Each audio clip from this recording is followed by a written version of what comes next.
बेटा ਨੂੰ ਆਪਾਂ 10ਵੀਂ ਕਲਾਸ ਦਾ ਅਧਿਆਇ 11 ਰਚਨਾਵਾਂ ਸ਼ੁਰੂ ਕਰਨ ਜਾ ਰਹੇ ਹਾਂ। ਲੇਕਿਨ ਉਸ ਨੂੰ ਸ਼ੁਰੂ ਕਰਨ ਤੋਂ ਪਹਿਲਾਂ ਸਾਨੂੰ ਕੁਝ ਜ਼ਰੂਰੀ ਚੀਜ਼ਾਂ ਜਿਵੇਂ ਕਿ ਇੱਕ ਦਿੱਤੀ ਹੋਈ ਲਾਈਨ, ਇੱਕ ਦਿੱਤੀ ਹੋਈ ਰੇਖਾ ਦੇ ਸਮਾਂਤਰ, ਜਿਵੇਂ ਕਿ ਤੁਹਾਨੂੰ ਇੱਕ ਰੇਖਾ ਦਿੱਤੀ गई है, ਇਹਦੇ ਸਮਾਂਤਰ B ਬਿੰਦੂ ਤੋਂ ਇੱਕ ਰੇਖਾ खिंचनी है।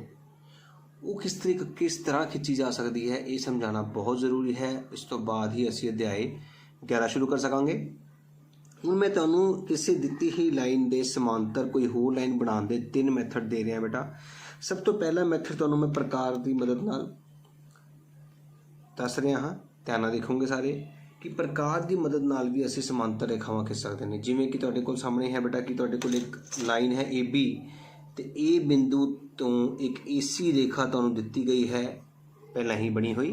हुण तुसीं इसी रेखा के समांतर एक B ते लाइन खिंचनी है। तुसीं की करना है, A ते अपनी प्रकार रखनी है। देखो मैं रख रहा तो हुण A ते प्रकार रख के एक चाप लगानी है। देख सकते हो मैं लगा ली है। हुण ये प्रकार बिल्कुल भी हिलनी नहीं चाहिए बेटा। यही प्रकार असीं B ते रखांगे तो एक चाप लगावांगे।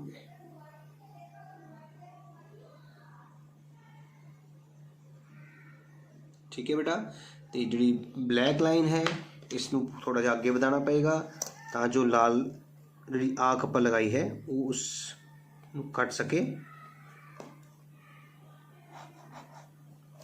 तो इस तरह सानू लगे समझ बेटा कि जीड़ी भी बिंदु तो जीड़ी भी लाइन के समांतर रेखा खिंचनी है, एक कोण बनाना है। हुण तुसी प्रकार नू इस बिंदु ते रखना है, इस बिंदु ते रख लिया है और दूजे बिंदु तक खोलना है बेटा।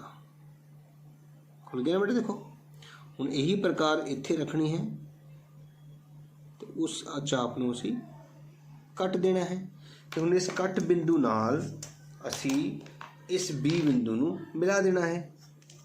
तो तुसीं देखोगे कि तुहाडी पुरानी भुजा दे बिल्कुल समांतर एक होर लाइन बन जाएगी BD। तो इस तरह असी एक दिती हुई भुजा के समांतर एक लाइन खिंच ली है। प्रकार की मदद नाल बहुत ही वधिया तरीके नाल बनती है, पर कई बच्चों को बेटा प्रकार चलानी नहीं आती है। इस करके तुहानूं एक होर मैथड दे रहा है। ये साडा प्रकार राही बनया है।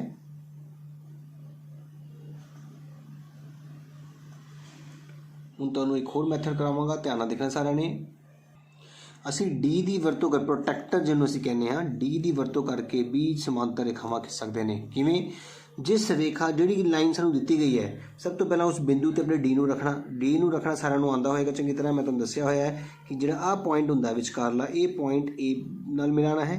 ते जिहड़ी सीधी लाइन जा रही है D दे विच, जिहड़ी सीधी लाइन जा रही है उस A लाइन दे नाल मिलाना। देखो ध्यान नाल मैं इस बिंदु नूं A दे उपर रख रहा हाँ ते नाल लाइन दे लाइन मिला ली है। हुण तुसीं देखो कि तुहाडा जिहड़ा कोण है वो कितने डिग्री का बनया है। देखो तुसीं 60 तो बाद 61 62 63 64 ते 65 डिग्री का बन गया ना। तो तुसीं यही कोण 65 डिग्री का थोड़ा जिहा D नूं अगे ले जाते हुए B ते मिला लेना है। देखो बिल्कुल सही रखी गई है। हुण 65 डिग्री ते तुसीं निशान लगाना है। तुसीं देख सकते हो असीं 65 डिग्री का निशान लगा लिया है। हुण असीं इस निशान बिंदु तो B नूं मिलावांगे तो इस तरह नाल भी बेटा असीं समांतर रेखावां बनाईयां जा सकदियां ने, जिहड़ी कि बिना प्रकार की मदद तो बन गई। देखो AAC तो असीं BD समांतर रेखा खिंच ली है बेटा। तो जेकर तुहाडों प्रकार तो नहीं बनती है तो तुसीं D दे राहीं भी समांतर रेखावां बना सकते हो। समांतर रेखावां बनाने तो बाद तुसीं प्रकार दे राहीं चाहो तो निशान भी लगा सकते हो। समांतर रेखावां तो साडियां बन चुकियां ने। हुण असीं प्रकार राहीं भी निशान लगा सकते हाँ कि ते चैक कर सकते हैं कि साडी बिल्कुल सही बनी है कि नहीं। इस तरह साडा काम छेती हो सकता है, टाइम साडा घट लगेगा। D नाल कोण की मदद नाल साडा जिहड़ा जल्दी बन जाता है। हुण असीं इत्थे प्रकार रखांगे ते इत्थे रख के इनू कटांगे। तुसीं देख सकते हो असीं D प्रकार तो भी चैक कर लिया है कि साडी जिहड़ी समांतर रेखावां बिल्कुल सही बनियां ने। लग गई बेटा समझ। ਤੀਜਾ ਜਿਹੜਾ ਤਰੀਕਾ ਮੈਂ ਤੁਹਾਨੂੰ ਦੱਸਣ ਜਾ ਰਿਹਾ ਹਾਂ ਉਹ ਤਰੀਕਾ ਧਿਆਨ ਨਾਲ ਦੇਖਣਾ ਸਾਰਿਆਂ ਨੇ।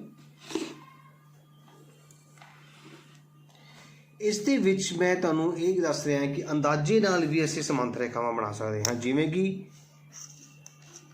ਤੁਸੀਂ ਦੇਖ ਸਕਦੇ ਹੋ ਟਾਈਮ ਸਮਾਂ ਘੱਟ ਹੈ ਸਾਡੇ ਕੋਲ, ਅਸੀਂ ਧਿਆਨ ਨਾਲ ਦੇਖੋ ਬਿਲਕੁਲ ਤਰੀਕੇ ਨਾਲ ਅਸੀਂ ਦੇਖੋ ਬਿਲਕੁਲ ਬਰਾਬਰ ਦੇ, ਇੱਧਰ ਵੀ ਬਰਾਬਰ ਇੱਧਰ ਵੀ ਬਰਾਬਰ ਹੈ। ਜੇ ਅਸੀਂ ਥੋੜ੍ਹਾ ਜਿਹਾ ਇਸ ਤਰ੍ਹਾਂ ਖਿਸਕਾਉਂਦੇ ਜਾਈਏ ਤੁਸੀਂ ਦੇਖ ਸਕਦੇ ਹੋ ਕਿ ਥੋੜ੍ਹਾ ਜਿਹਾ ਖਿਸਕਾਉਂਦੇ ਤੁਸੀਂ ਇੱਧਰ ਦਾ ਹਿੱਸਾ ਦੇਖੋ ਬਿਲਕੁਲ ਸਮਾਂਤਰ ਆ ਰਿਹਾ ਹੈ, ਤੇ ਇੱਧਰੋਂ ਵੀ ਜੇ ਅਸੀਂ ਇੱਕ ਰੇਖਾ ਖਿੱਚੀਏ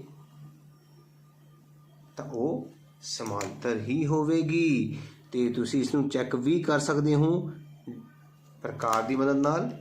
ਅਸੀਂ ਪ੍ਰਕਾਰ ਖੋਲੀ ਹੈ, A ਤੇ ਰੱਖੀ ਹੈ ਤੇ ਇੱਕ ਚਾਪ ਲਗਾ ਲਈ ਹੈ ਬੇਟਾ ਜੀ। ਇਹੀ ਪ੍ਰਕਾਰ ਅਸੀਂ B ਤੇ ਰੱਖੀ ਹੈ ਤੇ ਚਾਪ ਲਗਾ ਲਈ ਹੈ ਤੇ ਉਸ ਰੇਖਾ ਨੂੰ ਥੋੜਾ ਜਿਹਾ ਵਧਾਇਆ ਹੈ ਤਾਂ ਜੋ ਲਾਲ ਬਿੰਦੂ ਲਾਲ ਦਾ ਕੱਟ ਬਿੰਦੂ ਮਿਲ ਸਕੇ ਸਾਨੂੰ। ਹੁਣ ਅਸੀਂ ਇੱਥੇ ਪ੍ਰਕਾਰ ਰੱਖਾਂਗੇ ਤੇ ਉਸ ਕੱਟ ਬਿੰਦੂ ਤੱਕ ਖੋਲਾਂਗੇ ਤੇ ਇੱਥੇ ਰੱਖ ਕੇ ਅਸੀਂ ਉਸ ਨੂੰ ਕੱਟਾਂਗੇ। ਤੇ ਤੁਸੀਂ ਦੇਖ ਸਕਦੇ ਹੋ ਕਿ ਅਸੀਂ ਪ੍ਰਕਾਰ ਦੀ ਮਦਦ ਨਾਲ ਬਿਲਕੁਲ ਤਿੰਨੇ ਮੈਥਡ ਚੈੱਕ ਕਰ ਲਏ ਨੇ ਕਿ ਤਿੰਨੇ ਮੈਥਡ ਨਾਲ ਅਸੀਂ ਇੱਕ ਦਿੱਤੀ ਹੋਈ ਲਾਈਨ ਦੇ ਸਮਾਂਤਰ ਕੋਈ ਨਾ ਕੋਈ ਲਾਈਨ ਖਿੱਚ ਸਕਦੇ ਹਾਂ। ਤੇ ਇਸ ਤਰ੍ਹਾਂ ਸਾਨੂੰ ਇਸ ਮੈਥਡ ਦੀ ਬਹੁਤ ਜ਼ਰੂਰਤ ਹੈ ਬੇਟਾ।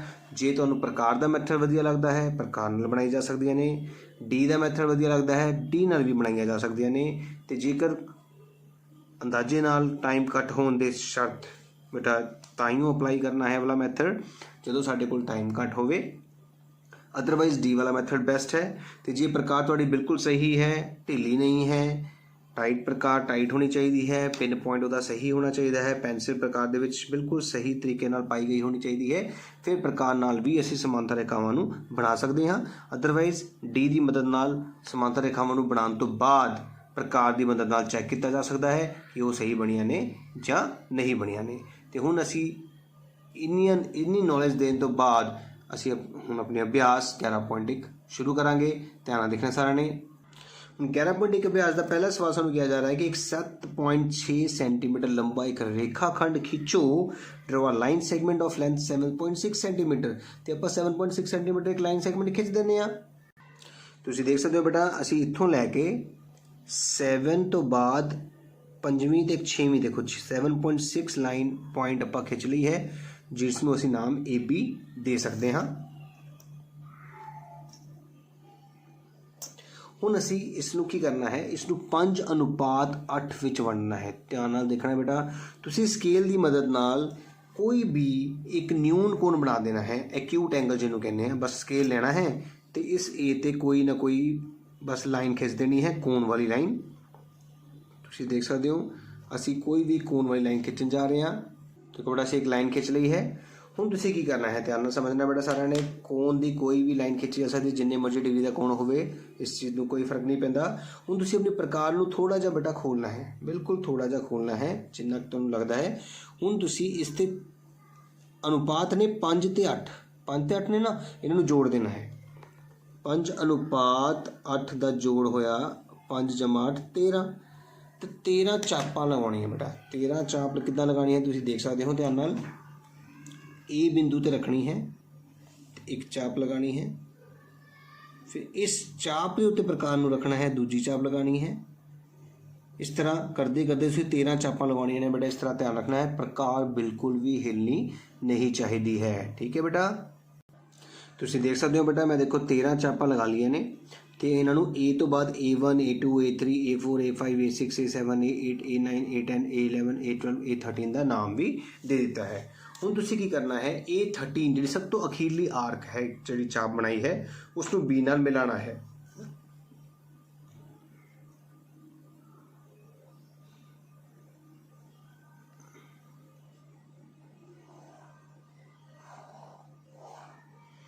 ਦੇਖੋ ਬੇਟਾ ਮੈਂ ਬੇਟਾ ਪੈਨ ਨਾਲ ਬਣਾ ਰਿਹਾ ਤਾਂ ਕਿ ਤੁਹਾਨੂੰ ਵਿਜ਼ਿਬਿਲਿਟੀ ਜ਼ਿਆਦਾ ਹੋਵੇ। ਤੁਸੀਂ ਪੈਨਸਿਲ ਨਾਲ ਹੀ ਬਣਾਉਣਾ ਹੈ, ਇਸ ਗੱਲ ਦਾ ਧਿਆਨ ਰੱਖਿਓ ਸਾਰੇ। ਤੇ ਹੁਣ ਅਸੀਂ ਇਸ ਚਾਪ ਨੂੰ ਮਿਲਾ ਲਿਆ ਹੈ, ਦੇਖੋ ਧਿਆਨ ਨਾਲ B ਨਾਲ। ਯਾਦ ਰੱਖਣਾ ਹੈ ਹਮੇਸ਼ਾ ਅਖੀਰਲੀ ਚਾਪ ਨਾਲ ਹੀ B ਨੂੰ ਮਿਲਾਇਆ ਜਾਏਗਾ। ਹੁਣ 5:8 ਹੈ ਨਾ ਬੇਟਾ, ਤੇ A5 ਦੇਖੋ ਕਿੱਥੇ ਹੈ, A5 ਤੋਂ ਇਸ ਦੇ ਸਮਾਂਤਰ ਇੱਕ ਲਾਈਨ ਖਿੱਚਣੀ ਹੈ ਬੇਟਾ। ਹੁਣ A5 ਤੋਂ ਇਹਦੇ ਸਮਾਂਤਰ ਇੱਕ ਲਾਈਨ ਖਿੱਚਣੀ ਹੈ ਤਾਂ ਅਸੀਂ ਇਸ ਨੂੰ ਪ੍ਰਕਾਰ ਦੇ ਰਾਹੀਂ, ਡੀ ਦੇ ਰਾਹੀਂ ਜਾਂ ਅੰਦਾਜ਼ੇ ਰਾਹੀਂ ਵੀ ਖਿੱਚ ਸਕਦੇ ਹਾਂ। ਜਿਵੇਂ ਕਿ ਤੁਸੀਂ ਦੇਖ ਸਕਦੇ ਹੋ, ਜੇ ਮੈਂ ਅੰਦਾਜ਼ੇ ਦੀ ਗੱਲ ਕਰਾਂ ਤਾਂ ਇਹ ਸਾਡੇ ਕੋਲ ਪ੍ਰਕਾਰ ਸਕੇਲ ਰੱਖਾ ਗਿਆ ਹੈ। ਹੁਣ ਇਸ ਸਕੇਲ ਨੂੰ ਅਸੀਂ ਅੱਗੇ ਨੂੰ ਵਧਾ ਲਵਾਂਗੇ। ਧਿਆਨ ਨਾਲ ਦੇਖੋ ਸਾਰੇ, ਅਸੀਂ ਬਿਲਕੁਲ ਬਰਾਬਰ ਹਿੱਸੇ ਦੇ ਵਿੱਚ ਦੇਖੋ ਨਾ, ਇੱਥੋਂ ਦੇ ਇੱਥੇ ਦੀ ਦੂਰੀ ਦੇਖੋ ਸਾਰੇ 'ਚ ਸੇਮ ਹੈ। ਇਸ ਨੂੰ ਥੋੜ੍ਹਾ ਜਿਹਾ ਹੋਰ ਅੱਗੇ ਵਧਾਵਾਂਗੇ, ਵਧਾਉਂਦੇ ਜਾ ਰਹੇ ਹਾਂ। ਧਿਆਨ ਨਾਲ ਦੇਖਿਓ ਤੁਸੀਂ ਸਾਰੇ, ਅਤੇ ਅਸੀਂ ਵਧਾਉਂਦੇ ਹੋਏ A5 ਤੱਕ ਪਹੁੰਚ ਗਏ ਹਾਂ। ਅਤੇ ਤੁਸੀਂ ਦੇਖ ਸਕਦੇ ਹੋ ਕਿ ਸਾਡੇ ਕੋਲ ਜਿਹੜੀ ਇਹ ਦੂਰੀ ਬਿਲਕੁਲ ਬਰਾਬਰ ਆ ਰਹੀ ਹੈ ਅਤੇ ਅਸੀਂ ਹੁਣ A5 ਤੋਂ ਇੱਕ ਲਾਈਨ ਖਿੱਚ ਸਕਦੇ ਹਾਂ।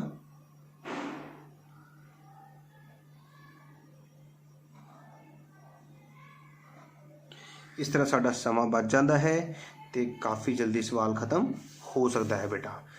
ਇਸ ਨੂੰ ਅਸੀਂ C ਨਾਮ ਦੇਵਾਂਗੇ ਅਤੇ ਇਸ ਤਰ੍ਹਾਂ ਸਾਡਾ C ਬਿੰਦੂ ਇਸ AB ਰੇਖਾ ਨੂੰ 5:8 ਵਿੱਚ ਵੰਡ ਰਿਹਾ ਹੈ। ਇਸ ਗੱਲ ਦਾ ਧਿਆਨ ਰੱਖਣਾ ਹੈ।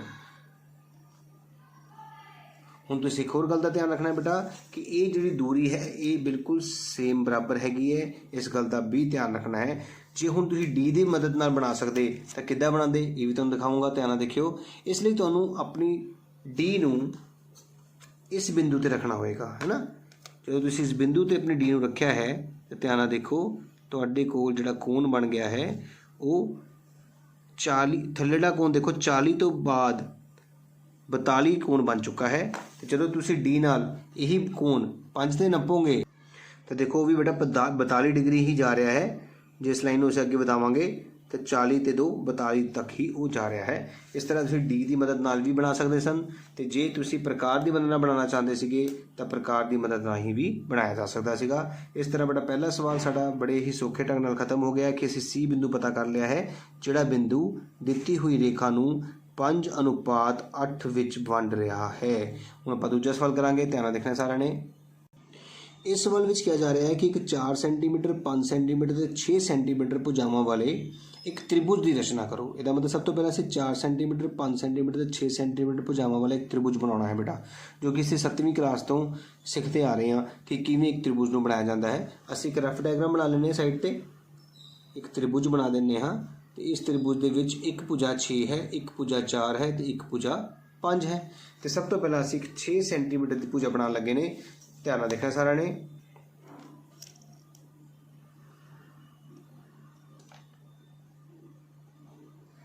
ਦੇਖੋ ਧਿਆਨ ਨਾਲ, ਅਸੀਂ 6 ਸੈਂਟੀਮੀਟਰ ਦੀ ਇੱਕ ਭੁਜਾ ਖਿੱਚ ਲਈ ਹੈ, ਜਿਸ ਨੂੰ ਅਸੀਂ ਨਾਮ ਆਪਣੀ ਮਰਜ਼ੀ ਨਾਲ A ਤੇ B ਦੇਵਾਂਗੇ। ਹੁਣ ਅਸੀਂ ਆਪਣੀ ਪ੍ਰਕਾਰ ਖੋਲ੍ਹਣੀ ਹੈ। ਦੇਖੋ ਤੁਸੀਂ ਦੇਖ ਸਕਦੇ ਹੋ ਕਿ 6 ਸੈਂਟੀਮੀਟਰ ਲਾਈਨ ਖਿੱਚੀ ਜਾ ਚੁੱਕੀ ਹੈ। ਹੁਣ 5 ਸੈਂਟੀਮੀਟਰ ਦੀ ਪ੍ਰਕਾਰ ਖੋਲ੍ਹੀ ਜਾਏਗੀ। ਅਸੀਂ ਆਪਣੀ ਪ੍ਰਕਾਰ ਨੂੰ 5 ਸੈਂਟੀਮੀਟਰ ਖੋਲ੍ਹਣ ਜਾ ਰਹੇ ਹਾਂ। ਧਿਆਨ ਨਾਲ ਦੇਖਿਓ, 5 'ਤੇ ਅਸੀਂ ਪ੍ਰਕਾਰ ਦਾ ਪਿਨ ਪੁਆਇੰਟ ਰੱਖ ਲਿਆ ਹੈ। ਇਹ ਸਾਡੀ 5 ਸੈਂਟੀਮੀਟਰ ਪ੍ਰਕਾਰ ਖੁੱਲ੍ਹ ਗਈ ਹੈ। ਅਤੇ ਹੁਣ ਅਸੀਂ B 'ਤੇ ਰੱਖਣੀ ਹੈ ਅਤੇ ਇੱਕ ਝਾਪ ਲਗਾ ਦੇਣੀ ਹੈ। ਠੀਕ ਹੈ ਨਾ ਬੇਟਾ। ਹੁਣ ਅਸੀਂ 4 ਸੈਂਟੀਮੀਟਰ ਪ੍ਰਕਾਰ ਖੋਲ੍ਹਣੀ ਹੈ।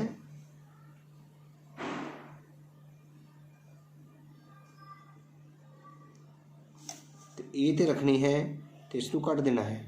ਪਰ ਦੇਖੋ ਧਿਆਨ ਨਾਲ ਕਿ ਤੁਹਾਡੀ ਪੁਰਾਣੀ ਵਾਲੀ ਚਾਪ ਨਾਲ ਨਵੀਂ ਚਾਪ ਨਹੀਂ ਕੱਟੀ ਗਈ, ਅਤੇ ਤੁਸੀਂ ਦੁਬਾਰਾ ਆਪਣੀ 5 ਸੈਂਟੀਮੀਟਰ ਪ੍ਰਕਾਰ ਨੂੰ ਖੋਲੋਗੇ ਅਤੇ B 'ਤੇ ਦੁਬਾਰਾ ਰੱਖ ਕੇ ਉਸ ਚਾਪ ਨੂੰ ਅੱਗੇ ਨੂੰ ਵਧਾਓਗੇ ਬੇਟਾ, ਤਾਂ ਜੋ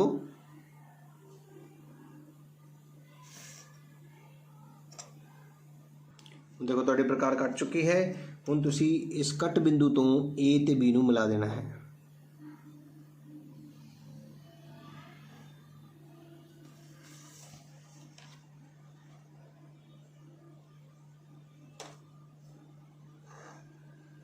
ਇਸ ਤਰ੍ਹਾਂ ਤੁਸੀਂ ਇੱਕ ਤ੍ਰਿਭੁਜ ਪ੍ਰਾਪਤ ਕਰ ਲਿਆ ਹੈ, ਜਿਸ ਦੀ 6 ਸੈਂਟੀਮੀਟਰ ਭੁਜਾ, 4 ਸੈਂਟੀਮੀਟਰ ਭੁਜਾ ਅਤੇ 5 ਸੈਂਟੀਮੀਟਰ ਭੁਜਾ ਹੋਵੇਗੀ। ਅਤੇ ਹੁਣ ਅਸੀਂ ਕੀ ਕਰਨਾ, ਅੱਗੇ ਪੜ੍ਹੋ।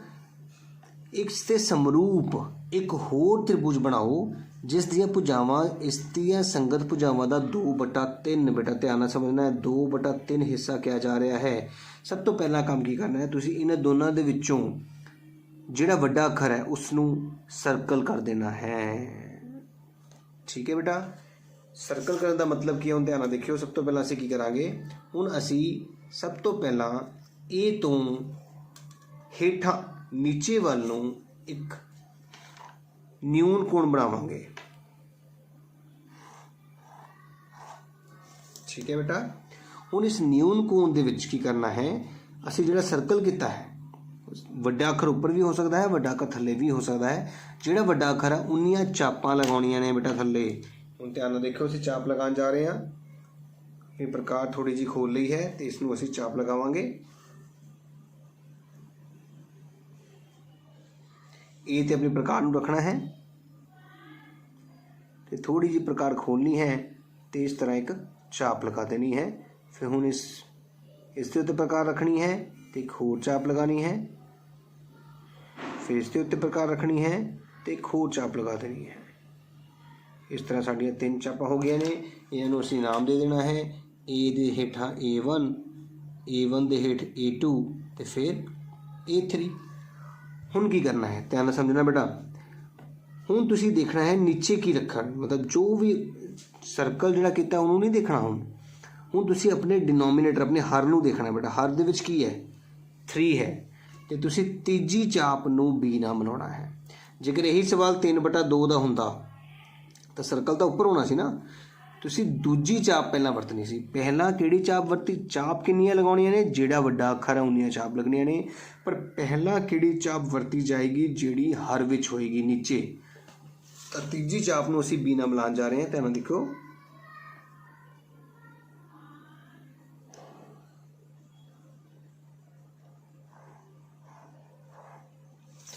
देखो तीजी चाप नूं असीं B नाल मिला लिया है।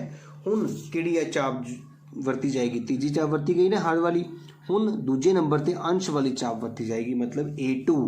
हुण A2 तो एक लाइन खिंचनी है जिहड़ी इस लाइन के समांतर होवे। इसे करके बेटा मैं तुहानूं समझाया सीगा कि किस तरह किसी लाइन के समांतर कोई रेखा खिंचनी हुंदी है। हुण जे असीं प्रकार की वरतों करते हाँ तो असीं प्रकार नूं देखो इस पॉइंट ते रखांगे ते थोड़ी जी खोलांगे तो एक चाप लगा देंगे। तो देख सकते हो चाप लग चुकी है। हुण यही प्रकार असीं A2 ते रखांगे तो एक चाप लगा देंगे। ठीक है, हुण असीं पुरानी चाप जिथों शुरू हुंदी है उत्थे प्रकार रखांगे तो जिथे खत्म हुंदी है उत्थे तक प्रकार नूं लैके जावांगे।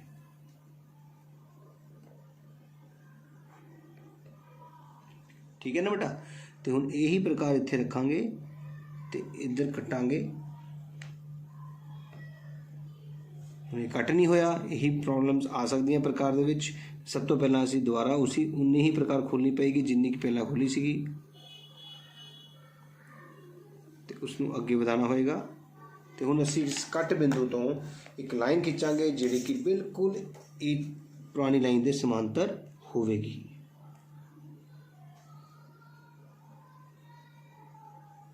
तुसीं देख सकते हो इस तरह असीं बिल्कुल समांतर लाइन खिंच लई है। जेकर तुहानूं ये मैथड के अलावा डी का मैथड वधिया लगता है तो तुसीं डी नूं A3 ते रखोगे।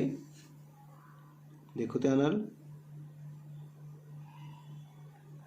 ते कोण नूं मापना पेगा। इस लाइन नूं थोड़ा जिहा अगे वधांदे हुए, पेंसिल है, पेंसिल नाल तुसीं अगे वधा दोगे तो बाद दे विच उसनूं मिटाया भी जा सकता होवेगा। देखो बेटा मैं पेंसिल नाल थोड़ी लाइनां नूं अगे वधाया है तो असीं डी नाल चैक करिए तो दोनों कोण देखो बिल्कुल बराबर होणगे। ये हैगा तुहाडे कोल 95 ते 96, 96 के लागे ही है। इसनूं भी देखा जा सकता है। देखो ये भी बिल्कुल 95 ते 96 के लागे ही पहुँच गया है। तो इस तरह से समांतर रेखावां खिंच लिया ने। हुण असीं ध्यान नाल समझना बेटा तुहानूं सारिਆਂ ने। हुण सानूं एक नया बिंदु मिलिया है जिसनूं असीं B' बोलांगे, B दे नाल B'। हुण इत्थों इहदे समांतर एक लाइन खिंचनी है। तो हुण जे असीं D की वरतों करिए तो ध्यान नाल देखियो, असीं सब तो पहलां B कोण नूं नप्पांगे कि वो किन्ने डिग्री का है।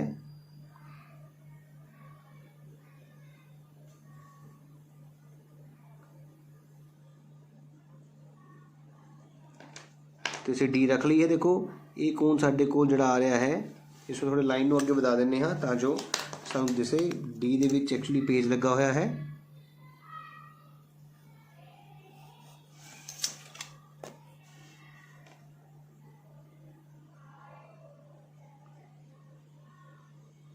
साढ़े को जिहड़ा कोण आ रहा है 40 ते 2 42 डिग्री का आ रहा है। हुण असीं इसी डी नूं 42 डिग्री ਦੇ ਕੋਣ ਦੇ ਲਈ ਨਿਸ਼ਾਨ ਲਗਾਵਾਂਗੇ। ਇਸ ਤਰ੍ਹਾਂ ਅਸੀਂ ਪੈਰਲਲ ਲਾਈਨ ਸਮਾਂਤਰ ਲਾਈਨ ਵੀ ਖਿੱਚ ਸਕਦੇ ਹਾਂ, ਤੁਸੀਂ ਦੇਖ ਸਕਦੇ ਹੋ। ਪਰ ਅਸੀਂ ਉਸ ਪੁਆਇੰਟ ਤੱਕ ਨਹੀਂ ਜਾਣਾ, ਅਸੀਂ ਸਿਰਫ ਆਪਣੇ ਇੱਥੇ ਤੱਕ ਹੀ ਜਾਣਾ ਹੈ। ਇਸ ਤਰ੍ਹਾਂ ਸਾਨੂੰ ਇੱਕ ਨया ਬਿੰਦੂ ਮਿਲ ਗਿਆ ਹੈ। A B C ਸੀਗਾ ਪਹਿਲਾਂ, ਹੁਣ ਆ ਗਿਆ C ਡੈਸ਼, ਤੇ ਸਾਨੂੰ ਇੱਕ ਨया ਤ੍ਰਿਭੁਜ ਪ੍ਰਾਪਤ ਹੋਇਆ ਹੈ ਜਿਸ ਨੂੰ ਅਸੀਂ ਹਾਈਲਾਈਟ ਕਰ ਰਹੇ ਹਾਂ। ਧਿਆਨ ਨਾਲ ਦੇਖਿਓ, ਇਹ ਸਾਡੇ ਕੋਲ ਇੱਕ ਨया ਤ੍ਰਿਭੁਜ ਆ ਚੁੱਕਾ ਹੈ ਜੋ ਪੁਰਾਣੇ ਤ੍ਰਿਭੁਜ ਜਿਸ ਦੀ ਭੁਜਾਵਾਂ ਪੁਰਾਣੇ ਤ੍ਰਿਭੁਜ ਦੀਆਂ 2/3 ਦੇ ਬਰਾਬਰ ਹਨ। ਤੇ ਇਹ ਜੇ ਇੱਕ ਵਾਰ ਬੇਟਾ ਤੁਸੀਂ ਬਣਾ ਕੇ ਦੇਖ ਲੈਣਾ ਹੈ, ਜੇ ਤੁਹਾਨੂੰ ਚੰਗੀ ਤਰ੍ਹਾਂ ਬਣਾਉਣਾ ਆ ਗਿਆ ਤਾਂ ਸਾਰੇ ਦੇ ਸਾਰੇ ਸਵਾਲ ਇਸੇ ਤਰੀਕੇ ਨਾਲ ਬਣਾਏ ਜਾਣਗੇ। ਉਮੀਦ ਕਰਾਂ ਤੁਹਾਨੂੰ ਸਮਝ ਆਇਆ ਹੋਵੇਗਾ। 11.1 ਦੇ ਅਜੇ 2 ਸਵਾਲ ਕੰਪਲੀਟ ਹੋਏ ਨੇ ਬੇਟਾ। ਇਹ ਸਮਾਂਤਰ ਰੇਖਾਵਾਂ ਦੇ ਵਿੱਚ ਬੱਚੇ ਬਹੁਤ ਗਲਤੀ ਕਰਦੇ ਨੇ। ਹੁਣ ਡੀ ਨਾਲ ਬਣਾਇਆ ਹੈ ਤੇ ਡੀ ਨਾਲ ਬਣਾਉਣ ਤੋਂ ਬਾਅਦ ਅਸੀਂ ਪ੍ਰਕਾਰ ਨਾਲ ਵੀ ਨਿਸ਼ਾਨ ਲਗਾ ਸਕਦੇ ਹਾਂ। ਤੇ ਇਸ ਤਰ੍ਹਾਂ ਅਸੀਂ ਇੱਕ ਚਾਪ ਲਗਾਈ ਹੈ, ਬੀ ਤੇ ਰੱਖ ਕੇ ਵੀ ਉਹੀ ਚਾਪ ਲਗਾ ਦਿੱਤੀ ਗਈ ਹੈ। ਇੱਥੇ ਰੱਖਣਾ ਹੈ ਤੇ ਅਸੀਂ ਇਸ ਨੂੰ ਕੱਟਣਾ ਹੈ, ਦੇਖੋ ਧਿਆਨ ਨਾਲ,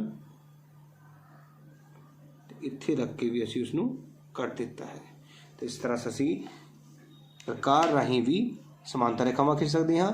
ਤੇ ਜੇਕਰ ਤੁਸੀਂ ਬੇਟਾ ਡੀ ਦੀ ਵਰਤੋਂ ਨਾਲ ਸਮਾਂਤਰ ਰੇਖਾਵਾਂ ਖਿੱਚੀਆਂ ਨੇ ਤਾਂ ਵੀ ਪ੍ਰਕਾਰ ਨਾਲ ਜ਼ਰੂਰ ਨਿਸ਼ਾਨ ਲਗਾ ਦਿਓ, ਤਾਂ ਜੋ ਬਿਲਕੁਲ ਵੀ ਨਾ ਪਤਾ ਲੱਗੇ ਕਿ ਅਸੀਂ ਡੀ ਨਾਲ ਬਣਾਈਆਂ ਨੇ। ਅਸੀਂ ਸਵਾਲ ਨੂੰ ਕੰਪਲੀਟ ਕਰਨਾ ਹੈ। ਸਾਨੂੰ ਆਂਦਾ ਸਾਰਾ ਕੁਝ ਹੈ, ਸਾਨੂੰ ਇਹ ਵੀ ਪਤਾ ਹੈ ਕਿ ਸਮਾਂਤਰ ਰੇਖਾਵਾਂ ਪ੍ਰਕਾਰ ਨਾਲ ਕਿੱਦਾਂ ਬਣਾਈ ਜਾਂਦੀਆਂ ਨੇ, ਸਾਨੂੰ ਇਹ ਵੀ ਪਤਾ ਪ੍ਰਕਾਰ ਦੀ ਥਾਂ ਡੀ ਦੀ ਥਾਂ ਕਿੱਦਾਂ ਬਣਾਈ ਜਾਂਦੀਆਂ ਨੇ।